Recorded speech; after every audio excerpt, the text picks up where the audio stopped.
cumprimentar a todos com a paz do nosso Senhor e Salvador Jesus Cristo. Quero agradecer a Deus por esse dia de vida, por essa oportunidade, por Deus ser tão maravilhoso para nós, porque realmente suportar o ser humano não é fácil. A gente vê todos os dias piadas sobre o casamento, não é? Mas sempre tem um jovem querendo casar. Por mais que o mundo evolua, sempre tem um jovem querendo casar, porque isso faz parte do projeto de Deus, está escrito dentro do nosso DNA, e mesmo negando a nossa essência, negando a nossa realidade, nós acabamos caminhando em direção àquilo que nós somos. Por isso é tão importante lermos a Bíblia, porque a Bíblia, ela é o projeto de Deus para o ser humano, é o manual do ser humano.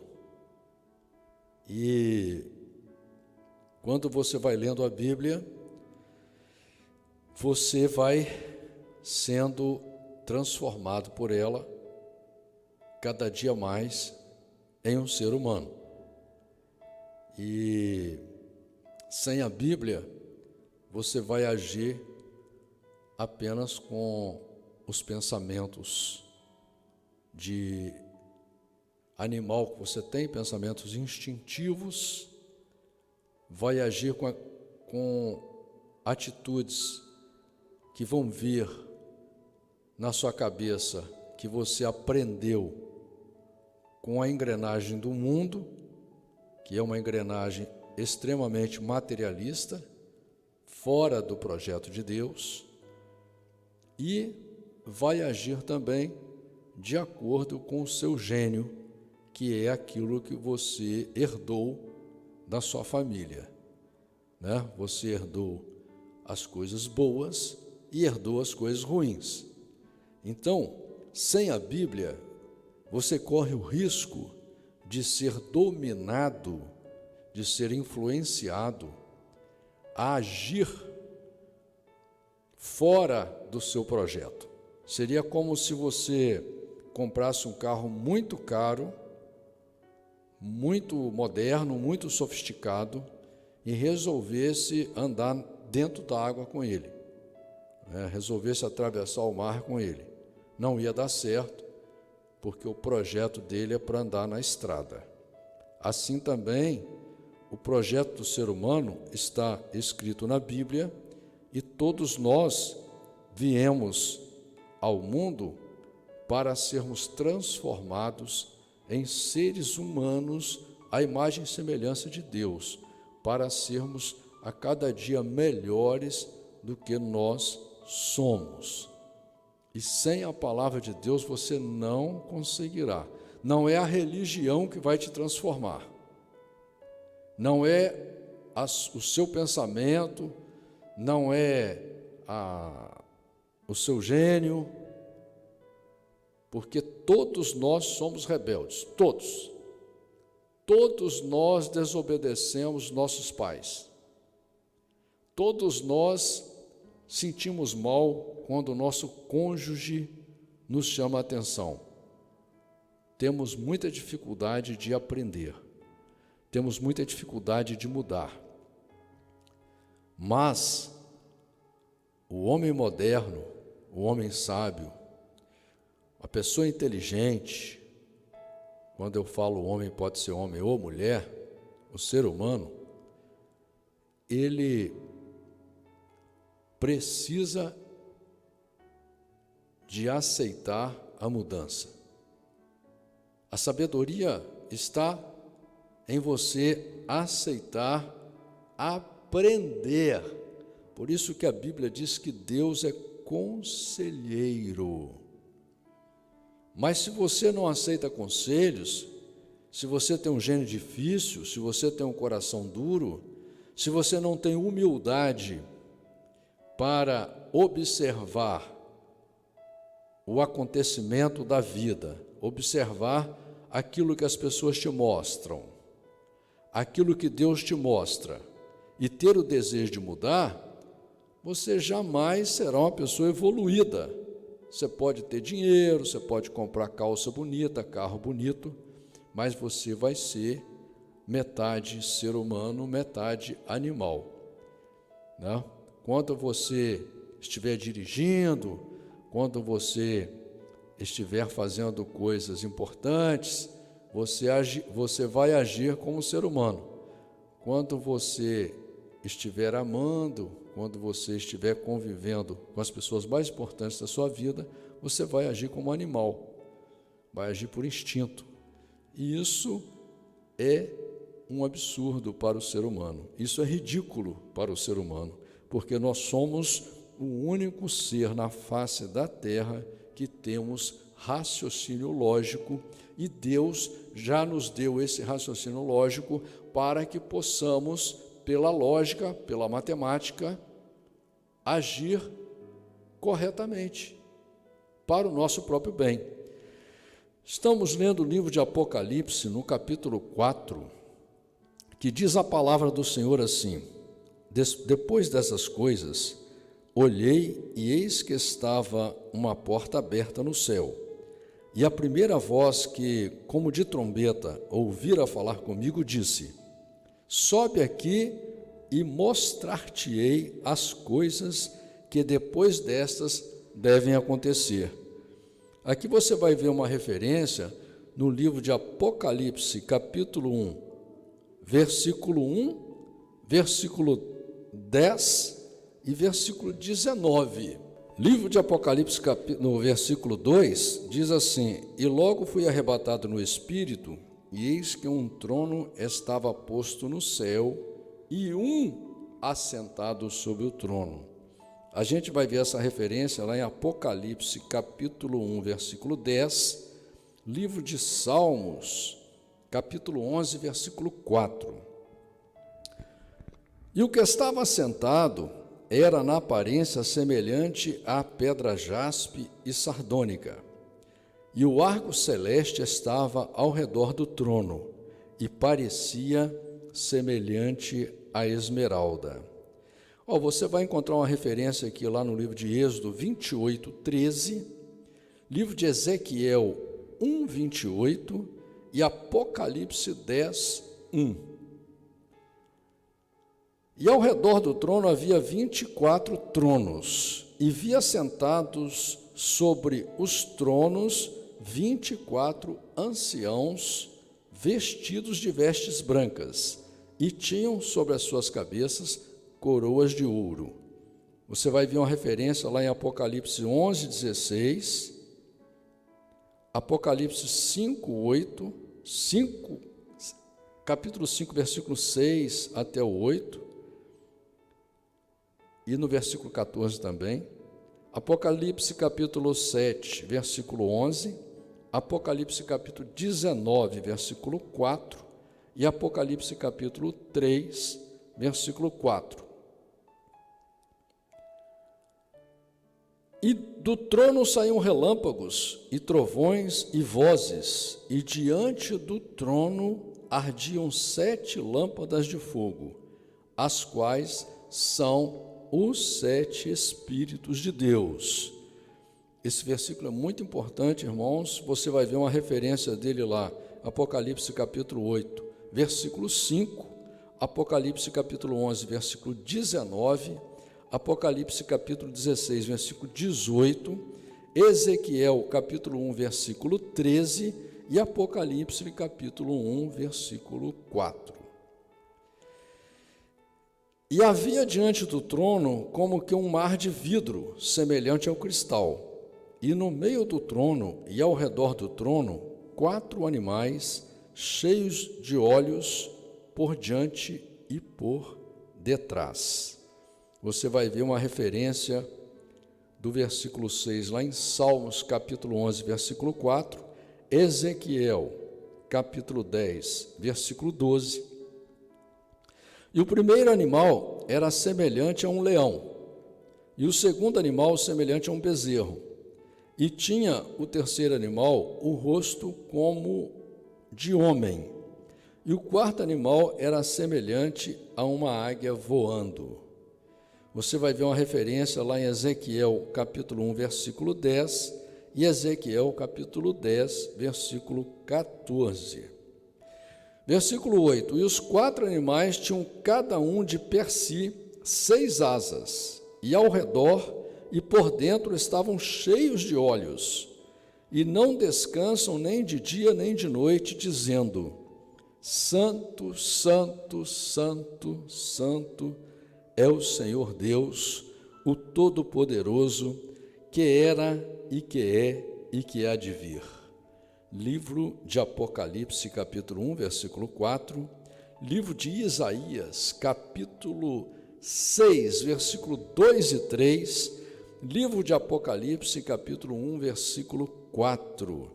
Então, aqui também nós temos uma revelação muito clara que diz aqui: Santo, Santo, Santo é o Senhor Deus, o Todo-Poderoso, que era e que é e que há de vir. Você pergunte para você mesmo a quem você está aguardando. E quando os animais davam glória e honra e ações de graças ao que estava assentado sobre o trono, ao que vive para todo sempre, os 24 anciãos prostravam-se diante do que estava sentado sobre o trono e adoravam o que vive para todo sempre, e lançavam as suas coroas diante do trono, dizendo: Digno é, Senhor, de receber glória e honra e poder, porque tu criaste todas as coisas, e por tua vontade são e foram criadas. Você vai ver uma referência aqui lá no livro de Apocalipse, capítulo 5, no versículo 9. E no versículo 12. Livro de Apocalipse, capítulo 10, versículo 6, e livro de Apocalipse, capítulo 14, versículo 7. Apocalipse, capítulo 5, versículo 1. E vi na terra do que estava sentado sobre o trono um livro escrito por dentro e por fora, selado com 7 selos. E vi um anjo forte, bradando com grande voz, dizendo: Quem é digno de abrir o livro e de desatar os seus selos? Ninguém no céu, nem na terra, nem debaixo da terra, podia abrir o livro, nem olhar para ele.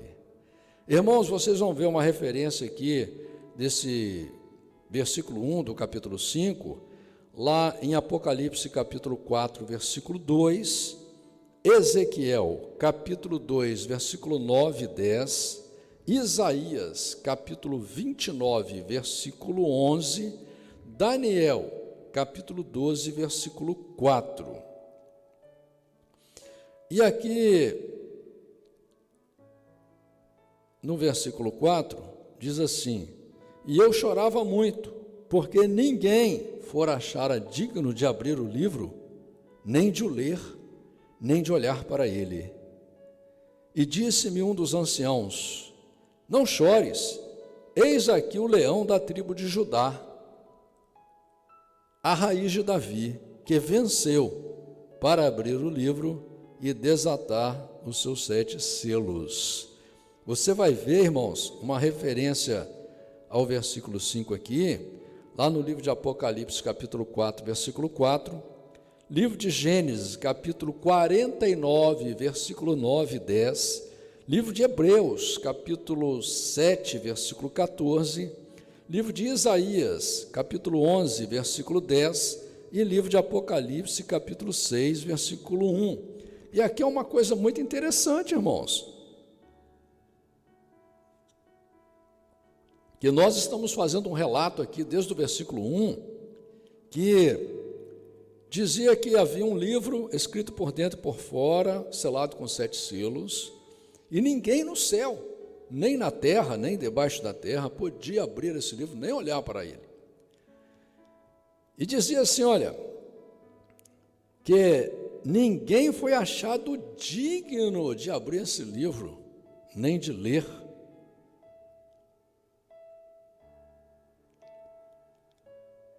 Mas, de repente aqui, aparece o leão da tribo de Judá.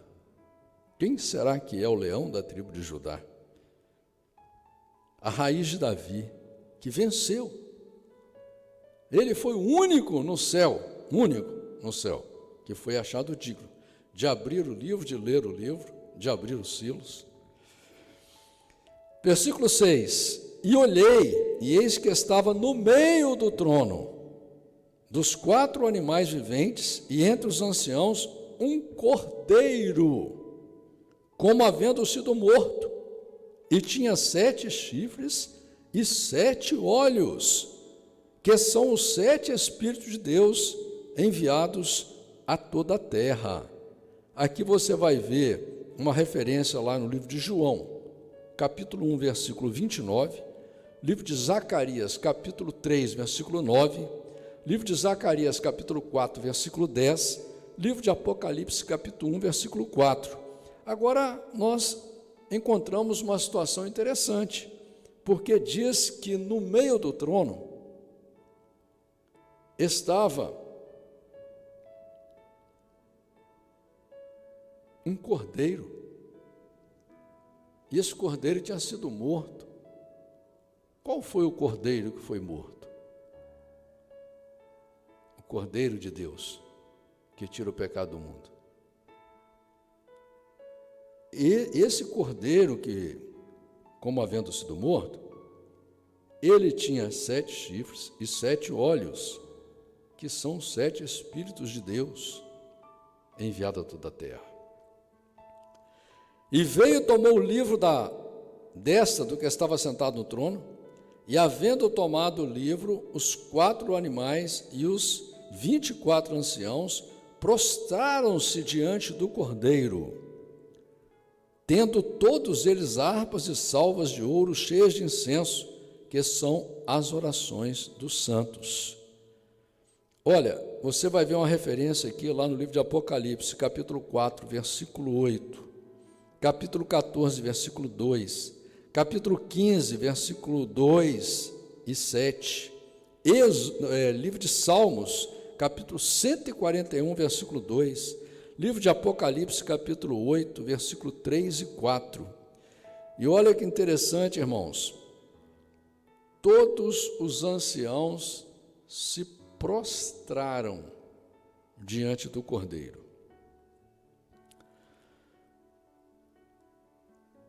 E cantavam um novo cântico, dizendo: Digno és de tomar o livro e de abrir os seus selos, porque foste morto. Com o teu sangue nos comprastes para Deus de toda tribo e língua e povo e nação. Você vai ver uma referência aqui no livro de Apocalipse, capítulo 14, versículo 3 e 4, Atos, capítulo 20, versículo 28, Apocalipse, capítulo 7, versículo 9, e Apocalipse, capítulo 14, versículo 6. E para o nosso Deus nos fizestes reis e sacerdotes, e reinaremos sobre a terra. Você vai ver uma referência aqui, lá no livro de Apocalipse, capítulo 1, versículo 6, livro de Apocalipse, capítulo 20, versículo 4. E olhei e ouvi a voz de muitos anjos ao redor do trono, e dos animais e dos anciãos, e era o número deles milhões de milhões e milhares de milhares. Você vai ver uma referência aqui no livro de Daniel, capítulo 7, versículo 10. Aqui está fazendo uma referência sobre a quantidade de anjos que há no céu morando com Deus. São milhares e milhares, milhões e milhões de anjos, que com grande voz diziam: Digno é o Cordeiro que foi morto de receber o poder e riquezas e sabedoria e força e honra e glória e ações de graças.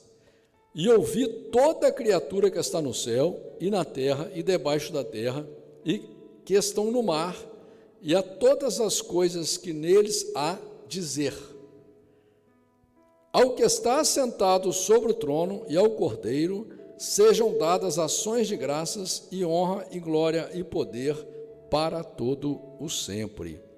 No versículo 13, que você vai ver uma referência lá em Apocalipse, capítulo 7, versículo 12, Apocalipse, capítulo 4, versículo 2. E os 4 animais diziam: Amém. E os 24 anciãos prostraram-se e adoraram ao que vive para todo o sempre. Livro de Apocalipse, capítulo 19, versículo 4, livro de 1 Crônicas, capítulo 16, versículo 36. Então, irmãos, aqui nós estamos vendo uma revelação clara, desde o primeiro capítulo de Apocalipse, de quem é Deus. Por isso que é importante você ler esses versículos que a gente cita como referência, para que você junte o que a Bíblia diz, o texto e o contexto, porque não se pode criar uma doutrina fora da Bíblia por causa de um versículo, ou por causa de 2 versículos, né? A Bíblia não mente, a Bíblia não faz confusão, a palavra de Deus não volta atrás, a palavra de Deus é pura, é fiel, é justa, e só é enganado quem quer ser enganado. Normalmente o religioso, né, ele gosta de enganar a si mesmo, até porque nos tempos de hoje tudo já está revelado. Você só anda atrás de falso profeta se você quiser. Você só se deixa enganar se você quiser. Mas não se esqueça, Deus é justo, Deus é perfeito, não é? E Deus não vai mudar a lei dele por causa de você, não é? O verdadeiro cristão, ele tem que ser humilde, principalmente para aceitar o que a palavra de Deus diz.